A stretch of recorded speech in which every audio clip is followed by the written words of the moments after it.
The rain-slicked alley behind the high school gym reeked of wet asphalt and regret.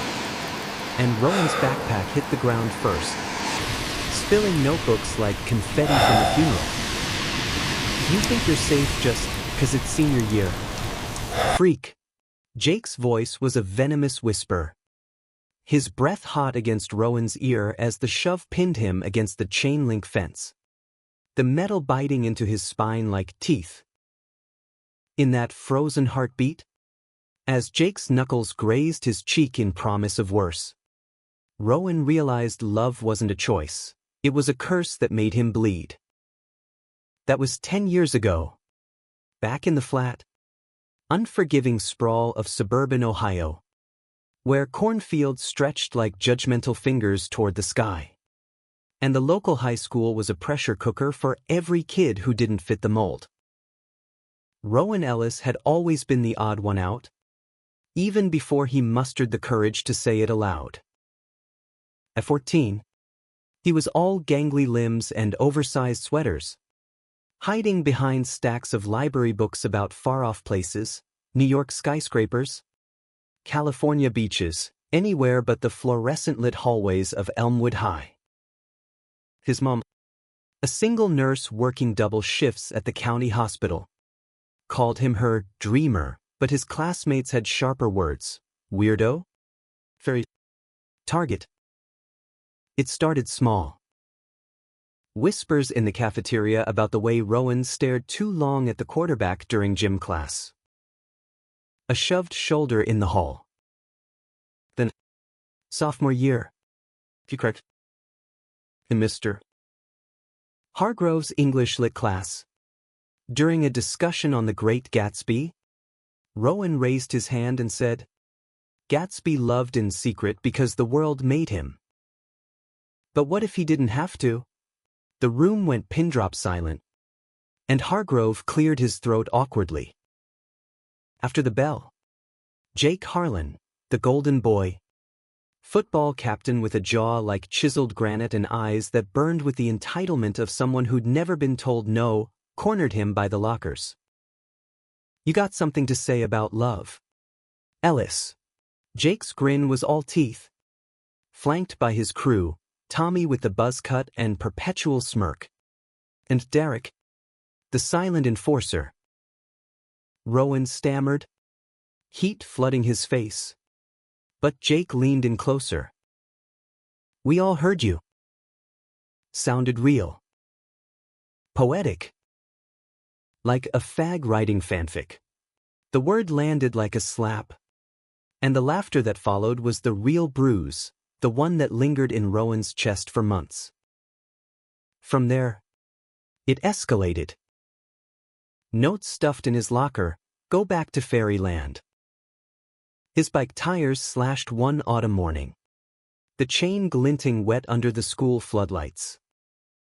And the beatings, brutal, always in the blind spots where teachers didn't look. Jake was surgical about it. Never enough to land him in the ER. Just enough to leave Rowan limping through algebra, tasting salt from bitten cheeks. "It's just guys being guys," the guidance counselor said once, after Rowan finally whispered a complaint. "Builds character." Character. Like Rowan was a novel in need of editing. He told his mom that spring, over lukewarm spaghetti in their cramped kitchen, the TV droning infomercials in the background. Her fork paused midair, eyes softening behind her glasses. "Oh, honey, you're brave. Braver than I ever was." She hugged him tight, smelling of antiseptic and lavender, and promised to talk to the principal. But the next day, Jake's dad, big-shot real estate developer and booster club president, swooped in with donations and a firm handshake. And the investigation fizzled like a dud firecracker. Rowan learned fast. In Elmwood, Harlan money bought silence, and silence was just another word for survival. By graduation, Rowan was a ghost of himself, thinner, quite his once bright hazel eyes dulled by the grind of endurance.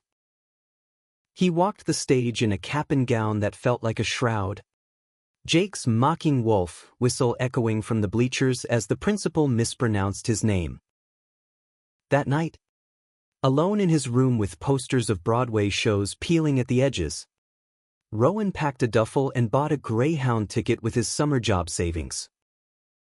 Destination, New York City. Not for the lights or the hustle, but because it was the farthest place he could afford where no one knew his name or the shape of Jake Harlan's fist.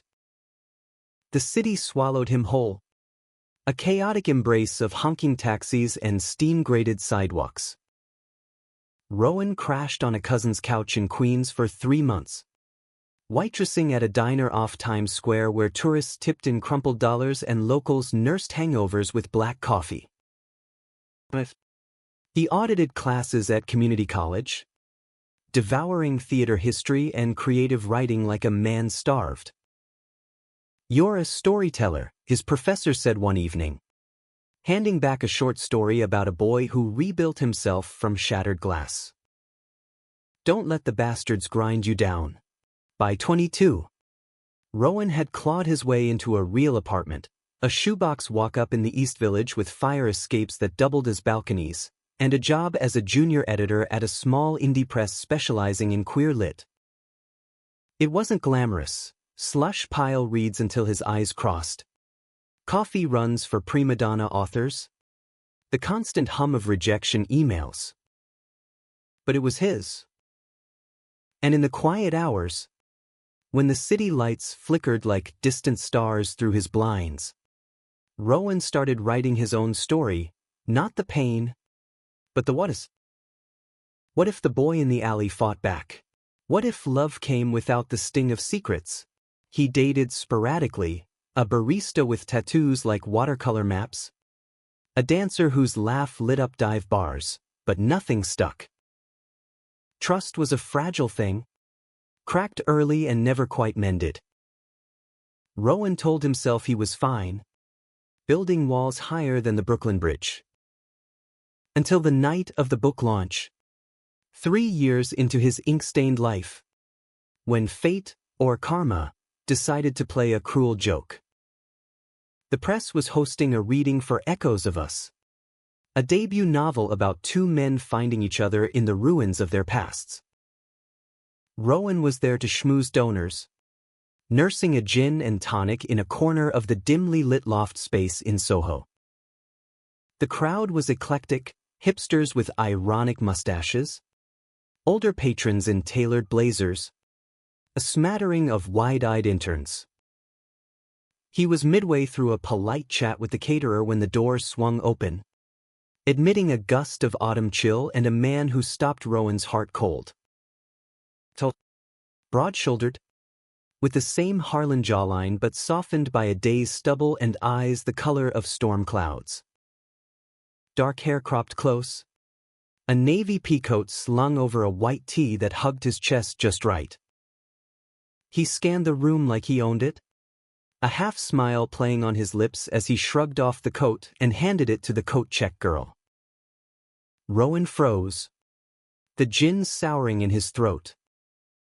Magic. Couldn't be. But the resemblance was a gut punch, same build, same effortless swagger. The stranger caught his stare and held it, tilting his head with a curiosity that bordered on flirtation. Rowan looked away first, pulse hammering, and excused himself to the bathroom.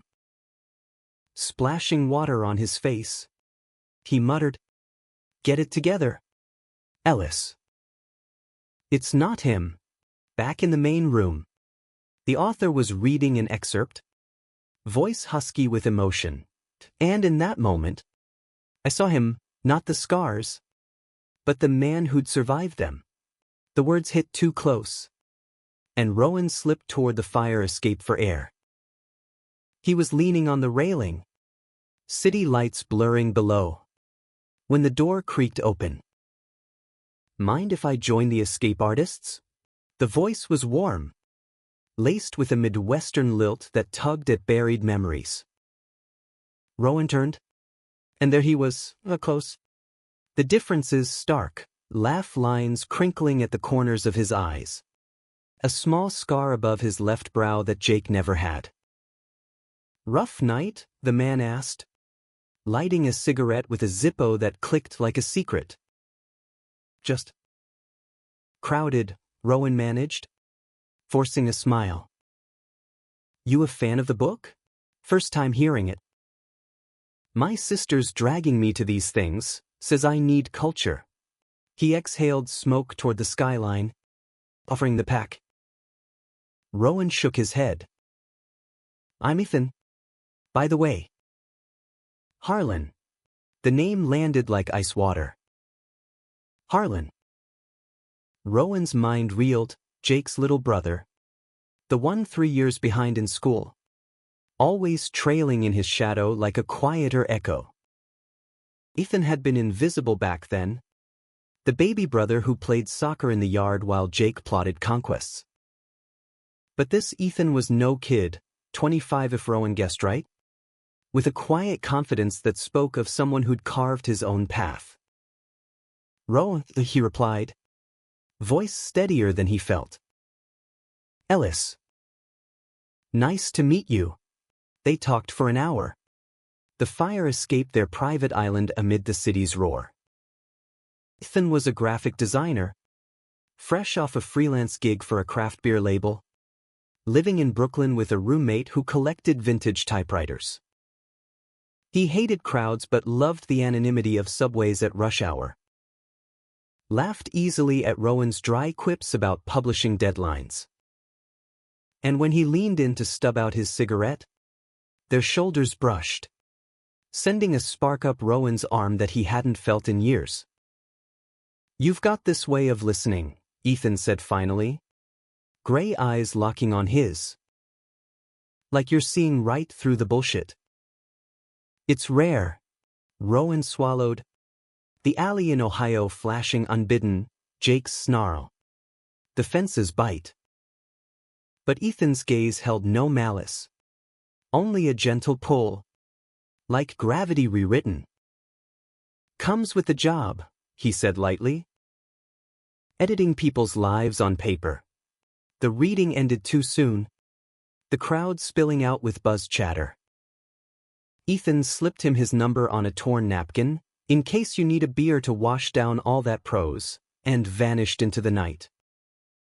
Rowan stared at the ink-smudged digits until dawn. Heart a war drum. This was dangerous. A Harlan, of all people. But as the sun crested the East River, painting his walls gold, he texted, "Coffee tomorrow? My treat for the culture lesson." That was the hook Ethan sank without knowing, reeling Rowan into waters he'd sworn never to swim again. The first date was a disaster in the best way, rain turning 3rd Avenue into a river, Ethan's umbrella inverting like a bad joke.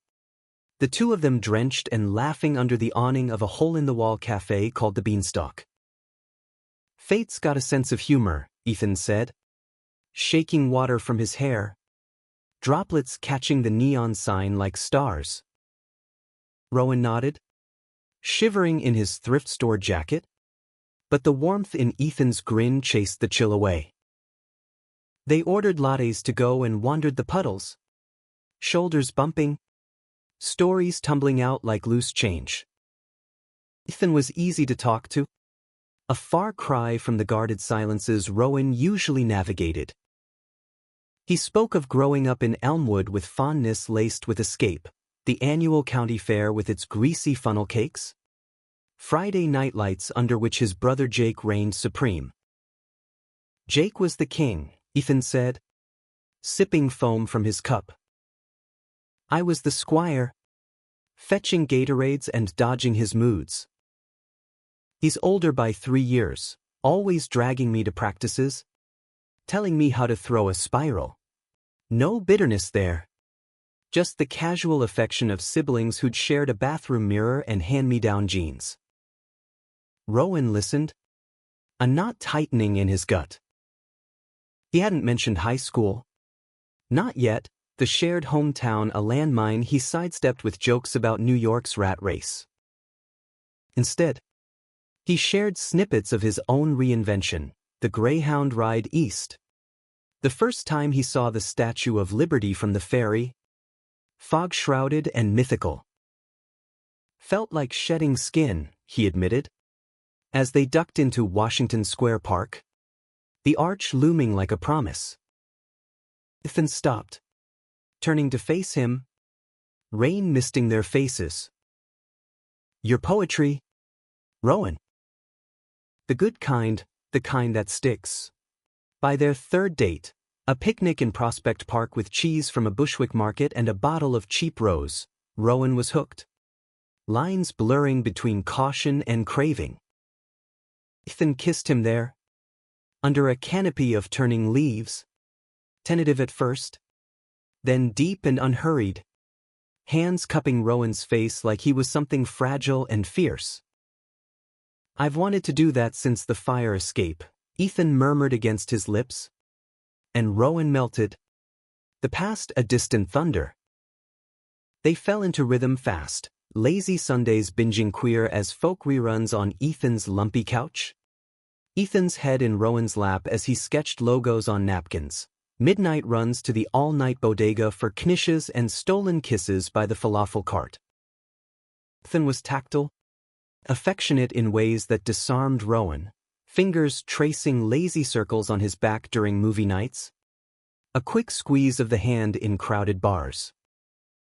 "You're my anchor in this chaos," he'd say, nuzzling into Rowan's neck after a long day of client revisions. Sex was revelation, slow explorations in Ethan's sun-dappled bedroom. Bodies learning each other like Braille. Ethan's touch was reverent. Mapping scars Rowan had forgotten he carried, the faint white line on his ribs from a locker room shove, the tension in his shoulders from years of flinching. "Tell me what you like," Ethan whispered one night, voice rough with want. And Rowan did, voice breaking on the edges of vulnerability. Afterward, tangled in sheets that smelled of salt and sandalwood, Ethan pulled him close. "You're safe with me." "Always." The words lodged in Rowan's throat. A lump he swallowed with forced ease. It was a fairy tale. This bubble they built, brunch at Cerebus. Weekend hikes upstate where Ethan pointed out constellations like old friends. But cracks spiderwebbed in quietly. Ethan mentioned Jake offhand. "My brother's in town next month, some real estate deal in Midtown. We should all grab drinks." Rowan's stomach twisted, fork scraping porcelain. "Yeah. Maybe," he lied, changing the subject to Ethan's latest project. An album cover for an indie folk band. Guilt gnawed at him, a shadow in their light. He loved Ethan, the way his laugh boomed in quiet rooms. How he'd dance badly to Prince in the kitchen at 2 a.m., flour dusted from failed pancake attempts. But the Harlan name was a ghost. Jake's specter lurking in every mention of family barbecues or holiday cards. Rowan buried it deeper, pouring himself into work, editing a memoir about a trans activist's fight for visibility.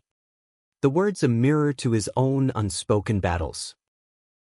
Thanksgiving crept up, the city decked in tinsel and temptation. Ethan insisted on hosting a small feast in his Brooklyn brownstone. Turkey from a butcher in Park Slope. Pies from a neighbor's windowsill tradition. "Bring your mom if she can fly in," he said, chopping onions with tears streaming. Rowan's mom was working, as always, but the invite warmed him like mulled cider. The night was magic, friends crammed around a table scarred by years of spills, toasting to "Fuck the Pilgrims" with craft IPAs. Ethan caught Rowan's eye across the chaos. And later, as snow flurried outside, They made love by the radiator's glow. Whispers of forever hanging in the steam. But December brought the storm. Ethan's phone buzzed during their annual tree trimming at Rowan's place. String lights tangled like bad omens. Ornaments from thrift shops clinking softly. "It's Jake," Ethan said, answering with a grin. "Hey." "Yeah. Brooklyn's treating me right." "You're here?" "Now." Then a pause. "Grab a cab." "Rowan's place." "Yeah. My boyfriend." "You'll like him." The word boyfriend landed sweet, but Jake's name soured it. Rowan busied himself with tinsel, heart jackhammering. 20 minutes later, the buzzer sounded, and Ethan bounded down to greet him. Voices echoed up the stairwell, deep, familiar timbre that clawed at Rowan's insides. "Little bro, look at you. All domesticated." A slap of backs. Then footsteps on the creaky stairs. Rowan was arranging mugs when the door swung open. Ethan, flushed, beaming, and Jake Harlan, broader than memory, suit rumpled from travel, a duffel slung over one shoulder. Time folded, the alley rain, the fences bite, Jake's snarl.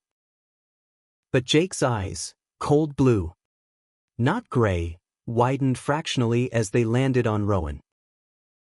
Recognition flickered, then hardened into something predatory. "Rowan," Jake said, voice smooth as oiled leather, extending a hand that swallowed Rowan's in a grip too tight. "Ethan's told me about you." "Editor, right? Small world." "Yeah," Rowan croaked, pulling free, pulsa roar in his ears. "Welcome to New York." "Oblivious," clapped Jake on the back. "Beer's in the fridge." "You look like hell." Long flight. The evening blurred into a minefield. Jake dominated the space. Sprawling on the couch with tales of Chicago closings and Miami flips, his laugh booming over the holiday playlist. Rowan played host on autopilot, passing apps, refilling glasses, while Ethan's pride shone like a beacon. "Rowan's the one who keeps me grounded," he said at one point, arms slung casual around Rowan's waist. Jake's gaze lingered, sharp as a blade, but he smiled. "Lucky guy." Later, as Ethan stepped out for more ice, Jake cornered Rowan by the sink. "Didn't expect this," he murmured, voice low, suds swirling in the basin like storm clouds. "You and my brother." "Kinda poetic." "The fag from Elmwood. All grown up." Rowan's blood iced. "That was a long time ago." Water under the bridge. Jake's smile didn't reach his eyes. "Bridges flood." Ellis. "Remember that." He clapped Rowan's shoulder, hard enough to bruise, and sauntered back to the living room, calling for a refill. Ethan returned none the wiser, kissing Rowan's temple. "You okay?" Looked tense. "Fine, Rowan lied." The word ash on his tongue. "Just holiday jitters." That night, after Jake crashed on the air mattress and Ethan snored softly beside him, Rowan lay awake, ceiling cracks mapping his fears. "Tell him," a voice urged. But the words stuck, barbed wire in his throat. Dawn broke gray, and Jake was gone by coffee time, a sticky note on the fridge, "Great meeting you. Let's do dinner soon." The threat hung unspoken, a noose tightening with every stolen moment. Christmas came and went in a haze of lights and lies. Ethan gifting Rowan a leather-bound journal inscribed for your stories. The ones that matter. Rowan wrote in it feverishly, fragments of love, shards of terror. New Year's Eve. They watched the ball drop from a rooftop party in Williamsburg. Ethan's arms around him as Auld Lang Syne swelled. This year, Ethan whispered. Fireworks blooming overhead. We make it ours. But Jake's shadow lengthened. A text to Ethan, tell your boy I said hi. Then calls, late nights when Ethan stepped into the hall. Voice muffled, yeah. Bro. Rowan's cool. Rowan overheard snippets, Jake probing. Casual at first. He from around here? What's his deal? Ethan's laugh, jealous? He's solid. February brought the first fracture. Rowan came home from a late edit session to find Ethan on the couch. Brow furrowed over his phone. Jake's being weird, he said. Not looking up. Keeps asking about you. High school stuff. Said he thinks he remembers you from Elmwood, some English class. Rowan's stomach plummeted. Yeah. Overlapped. Ethan glanced up. Eyes searching. He mentioned some prank gone wrong. Sounded intense. You never said. The air thickened. Church. Rowan sat. Hands clasped to hide the tremor. It wasn't a prank. Ethan. Your brother. He bullied me. Badly. Because I was gay. Out of myself. And he made my life hell for years. Silence stretched. Taut as a wire. Ethan's face cycled through shock. Bullied? What kind? Fists. Words. The works. Rowan's voice cracked. I left because of it. Haven't looked back. Ethan rubbed his temples. Exhaling slow. I knew Jake was an asshole in school, macho bullshit, but this? Why didn't you tell me? I was scared, Rowan admitted. The truth a floodgate. Scared it'd end us. He's your brother. Ethan stood, pacing, then pulled Rowan up into a fierce hug. Hey. Blood's not everything. You're my family now. He kissed Rowan's forehead. Lingering. We'll talk to him. Set it straight. Relief washed through Rowan, mingled with dread. Straight. If only. The confrontation brewed over weeks. Jake's visits turning sporadic but pointed, drinks at a midtown steakhouse where his eyes raked Rowan like a threat assessment. Past is past, he'd say. Clinking glasses. But his grip on the stem was white-knuckled. Ethan pushed for honesty. But Jake deflected with charm. Water under the bridge. Little bro. Rowan's a big boy now. Spring bloomed. Cherry blossoms dusting the paths of Central Park. And their love deepened in defiance. Lazy afternoons reading on blankets. Ethan's sketches of Rowan's profile filling margins. But the call came on a muggy May evening. Rowan alone in the apartment. Ethan at a client meet. A known number. But the voice was unmistakable. Take? Slurred with bourbon. Ellis. We need to talk. Alone. Meet me at the Oak Room. 11. Or I tell Ethan everything, how you begged back then. Like a little bitch. Rowan's hand shook on the receiver. What do you want? Jake. Insurance, he rasped. You think you can waltz into my family? After what you are? Be there. He hung up, leaving static and silence. Rowan paced. Warring with himself, tell Ethan, risk the explosion, or go and end it. He decided, meant protection. He texted Ethan a lie, late night edit. Love you. Then grabbed his jacket, stepping into the night like a man walking the plank. The Oak Room was old money opulence, leather booths, jazz piano tinkling like broken promises.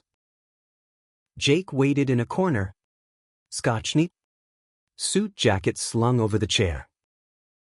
Punctual. Good. Talk, Rowan said, sliding in opposite, voice steel. Jake leaned forward, eyes gleaming. Simple. Walk away from Ethan. Clean break, no drama, no tears. I'll keep your dirty little history buried. Rowan's laugh was bitter. But, afraid your brother's slumming it? Jake's fist clenched on the table. He's got a future. Harlan name means something. You're a goddamn reminder of weakness, of what I buried young. The pause. Venom dripping. I did you a favor back then. Toughened you up. Now you're poisoning him. Rage surged. Hot and unfamiliar. You broke me. But I rebuilt. And Ethan's not yours to control. Jake's smile twisted. Then I'll break you again. Tell him how you spread your legs for favors to stay quiet. Or how you cried for more. The lie landed like acid, but Rowan's resolve hardened. Do it. See if he believes you. He stood, chair scraping, and walked out into the humid night, heart-pounding triumph. But as he turned the corner, a hand clamped his shoulder. Faster than expected. Breath reeking. Last chance. Faggot. The shove was instinctive. Rowan spinning. Fist flying before thought caught up. It connected with Jake's jaw. A crack like thunder. And Jake staggered. Shock blooming red. You little. Sirens wailed distant. And Rowan ran. Blocks blurring. Lungs burning. Home was sanctuary. Waiting up. Concern etching his face. What happened? You look wrecked. Rowan collapsed into his arms. The dam breaking. Threaten me. The past. I hit him. I'm sorry. Ethan held him tighter. Fury and sorrow warring in his eyes. We'll fix this. Together. But dawn brought the backlash. Jake's call. Versus. You tell him? Fine. But this isn't over. The fallout hit like a nor'easter. Winds howling through the fragile architecture of their life. Ethan confronted Jake the next morning at a neutral diner in Chelsea, greasy spoons and checkered floors. The kind of place where secrets spilled easier over eggs over easy. Rowan waited outside, chain-smoking Ethan's emergency pack. The July sun baking the sidewalk into mirage. Voices rose inside, Ethan's measured calm cracking into shouts. You terrorized him. Jake, for what? To feel big. Jake's defense. Oily and indignant. He exaggerates. Boy's roughhouse. And now he's turning you against family? Rowan pressed his ear to the glass. Heart a bruise. Family. The word weaponized. Twisted into chains. When Ethan emerged, face thunderous, he pulled Rowan into a cab without a word. The ride to Brooklyn was silent, hands intertwined, knuckles white. At the apartment, Ethan paced like a caged wolf. He admitted the bullying, downplayed it, called it initiation. Then flipped it on you? Said you were sensitive, that I was blinded by city bullshit. A bitter laugh. I told him to stay the hell out of our lives. Relief warred with grief in Rowan's chest. He's your brother. Ethan snapped, then softened, cupping Rowan's face. No. But family doesn't get a free pass to hurt you. Not anymore. They made love that afternoon. Urgent and anchoring. Bodies a bulwark against the storm. Afterward, Ethan traced Rowan's scars, visible and not, with feather-light fingers. I wish I'd known sooner. Protected you. You are, Rowan whispered, tears pricking. Now. Summer unfurled in uneasy truce. Jake vanished back to Chicago. Text to Ethan curt and cooling, need space. Talk later. The brothers' bond frayed. Ethan deleting voicemails unread. But the absence echoed, a hollow in holiday plans, in casual mentions of home. Rowan threw himself into work, greenlighting a queer romance anthology that felt like catharsis, stories of redemption, of loves that outlasted hate. Reviews trickled in glowing, one calling it a beacon for the bruised-hearted. Their rhythm reasserted, deeper now, tempered by truth. Weekends became rituals, farmers' market halls turned into brunches on the fire escape. Ethan's pancakes finally fluffier. Rowan's fresh-squeezed OJ a splash of citrus normalcy. They adopted a rescue cat, a scruffy tabby named Scout. All attitude and purrs, who curled between them at night like a furry chaperone. Our little mediator, Ethan joked, scratching behind her ears as Rowan edited manuscripts on the couch. But Jake's threat lingered. A specter in quiet moments. Late one August night, after a rooftop barbecue where friends toasted their unbreakable vibe, Rowan's phone buzzed, an unknown Chicago number. Text, enjoy it while it lasts. Truth has a way. Attached, a grainy photo, time-stamped 2005, of teenage Rowan huddled in the school bathroom. Eyes red-rimmed, shirt torn. Below it, remember who you were? Ethan will too. Bell rose. And Rowan deleted it, hands shaking. Tell Ethan? Expose the venom? Or let it fester? He chose silence. Bold habit?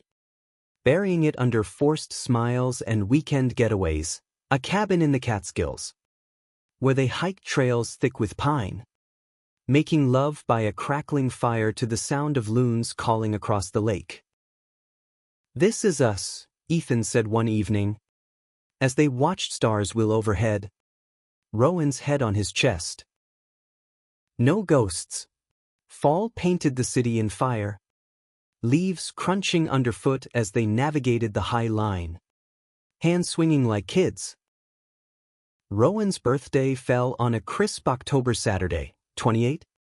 The age his mom always called prime time for magic. Ethan outdid himself. A surprise dinner at Gramercy Tavern. Then tickets to Hadestown on Broadway. The underworld's ache mirroring their own buried pains. Back home, cakes smeared on fingertips.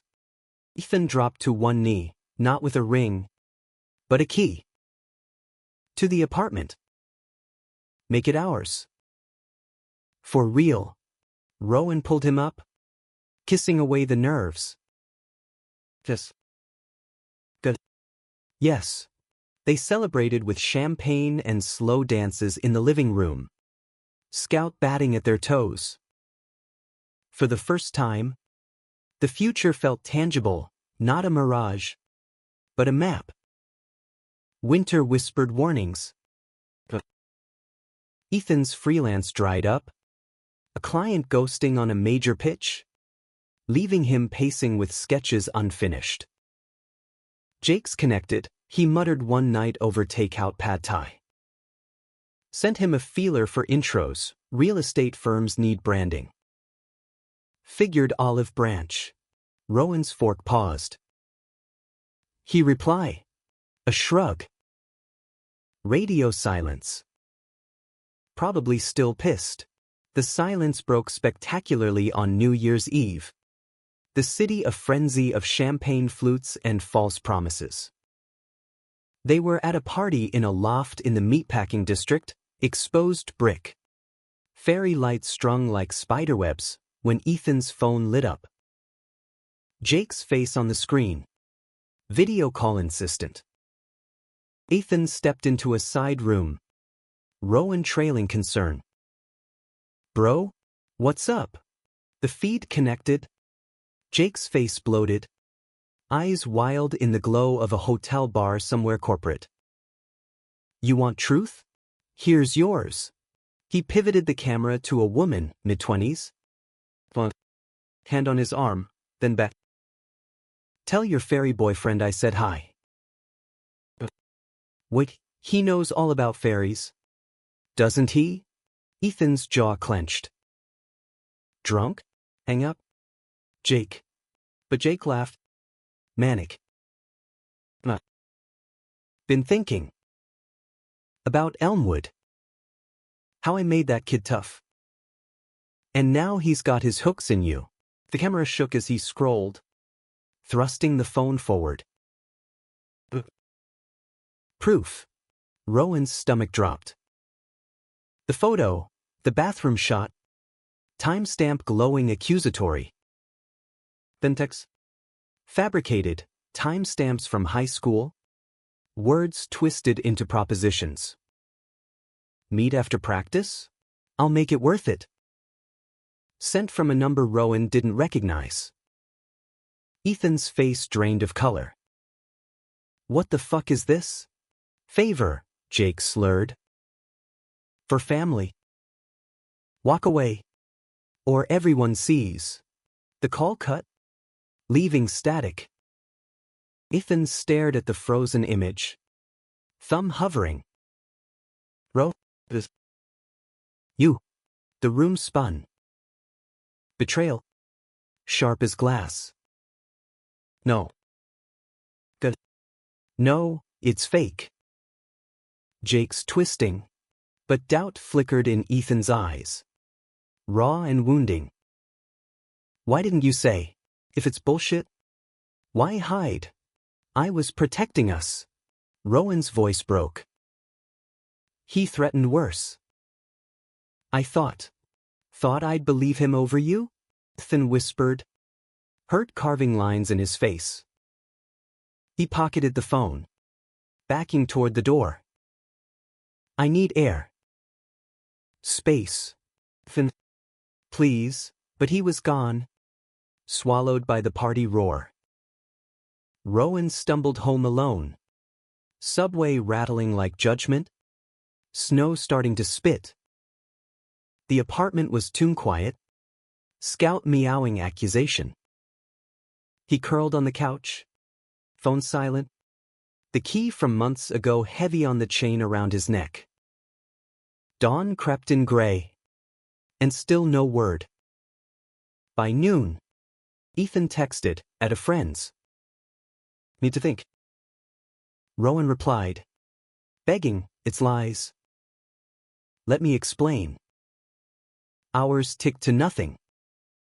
The high tide of panic crested that evening. Doorbell. Insistent. Rowan opened to Jake. Sober now. Suit crisp. A manila envelope in hand. He called. Told me everything. His smile was victory. Smart move. Staying quiet. But Ethan's smart too. Saw the pics. The texts. They're forged, Rowan snarled. Blocking the threshold. Get out. Jake pushed past. Envelope slapping the coffee table. Open it. Full story. Inside. More photos. Doctor chats. Even a witness statement from Tommy. Jake's old crony. A narrative of seduction, of Rowan as predator. Ethan's reeling, Jake said, settling into the armchair like a king. Family first, right? He'll come around. Rage boiled over. Rowan lunged, shoving Jake hard. I call the cops, harassment, extortion, all of it. Jake rose slow, towering. Do it. See who they believe. Harlan versus Ellis. His fist shot out, connecting with Rowan's gut, air whooshing out in a wheeze. Rowan doubled, gasping, as Jake loomed. Last warning. Leave him, or I bury you. The door slammed, leaving Rowan crumpled, pain radiating. He crawled to his phone, dialing Ethan, no answer. Voicemail, it's me. Fight for us. Please. I felt city lights mocking through the blinds. Rowan bandaged his ribs with trembling hands, Scout purring against his side. Midnight brought the turning, a knock. So snow-dusted, eyes red-rimmed. I went to Jake's hotel, he said, voice hollow. Demanded the truth. He doubled down, showed me evidence. But it didn't add up. Timestamps off. Numbers fake. The pause. Stepping inside. Door clicking shut. I choose you. Always. Relief crashed. Rowan pulling him close. Sobs muffled in wool. I'm sorry. For hiding. Ethan held tighter. We're done hiding. He kissed Rowan's temple. Then pulled back. Resolve hardening. But Jake? He's out. For good. The severance was swift. Surgical. Ethan blocked numbers. Deleted contacts. Drafted a blistering email. You're dead to me. Heard him again. And it's war. No reply. Spring thawed the rift slowly. Therapy sessions in a sunlit office off Union Square. Where Rowan unpacked the alley. With the fear. Ethan listened. Tenderness. Tears tracking silent. I hate that I didn't see, he said once. Hate that my name carries that weight. It doesn't, Rowan insisted. You make it mean something new. By summer. The press's anthology hit shelves. Hearts unbroken climbing indie charts. Launch party at a queer bookstore in the village. Rainbow banners. Wine flowing. Readers sharing stories that echoed Rowan's. Ethan stood beside him. Arm around his waist. Toasting to survivors. Jake's ghost faded.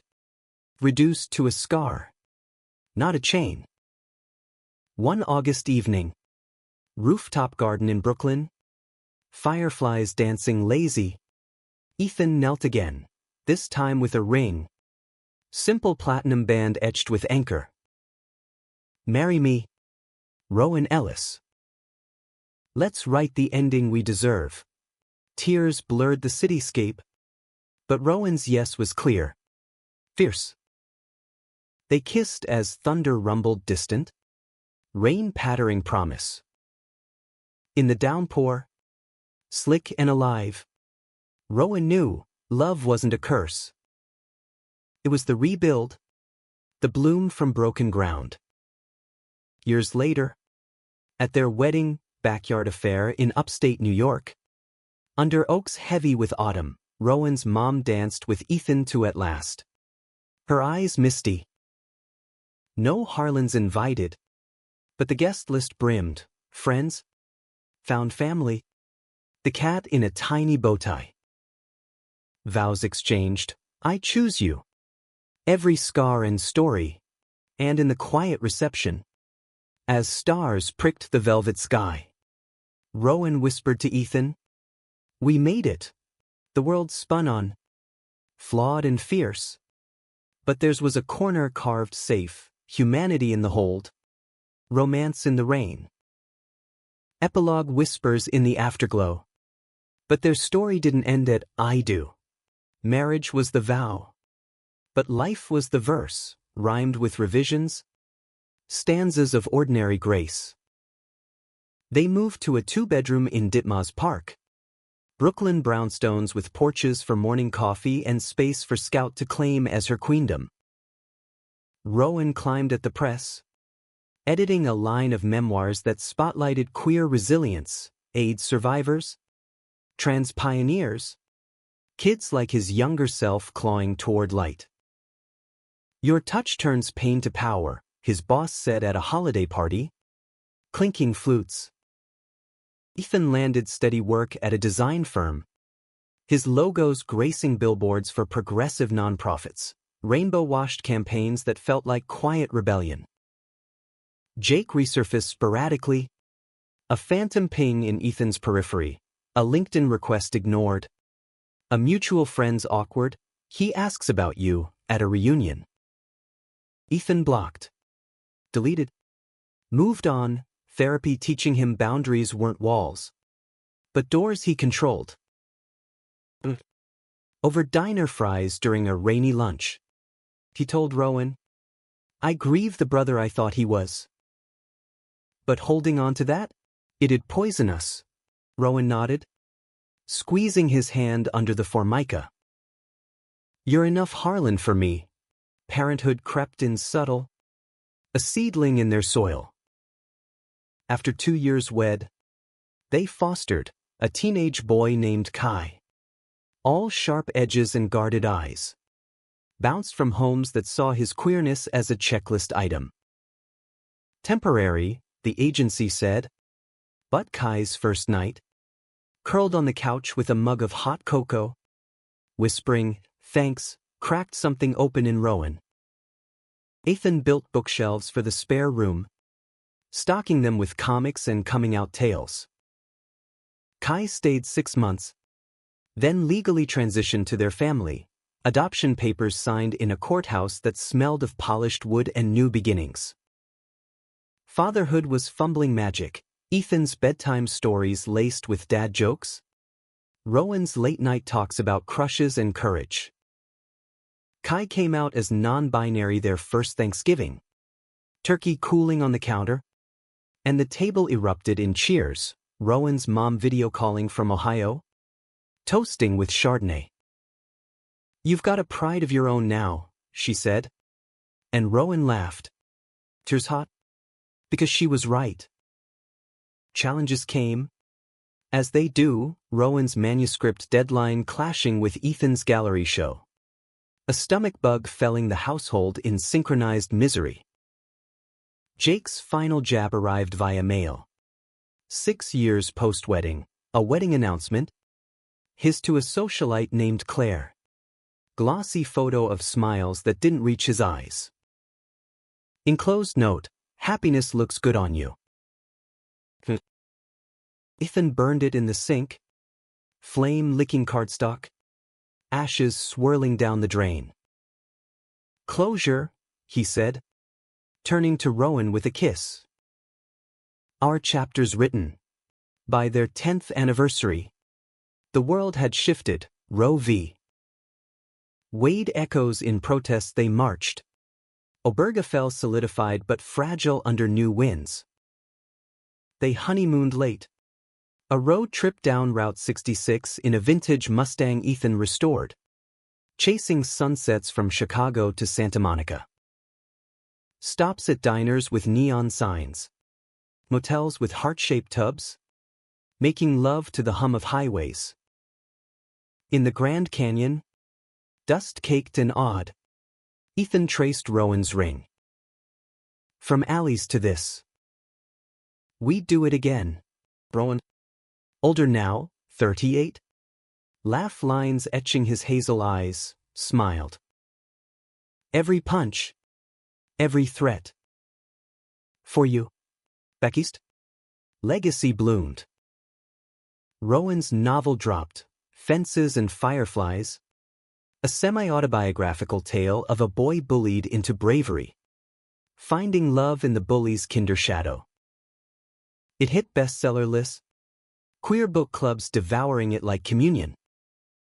Readings packed houses, high schoolers with questions in their eyes, parents nodding slow understanding.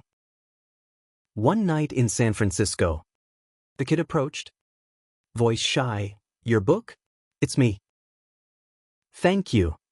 Rowan hugged him, Ethan's hands steady on his back. The cycle bent toward healing.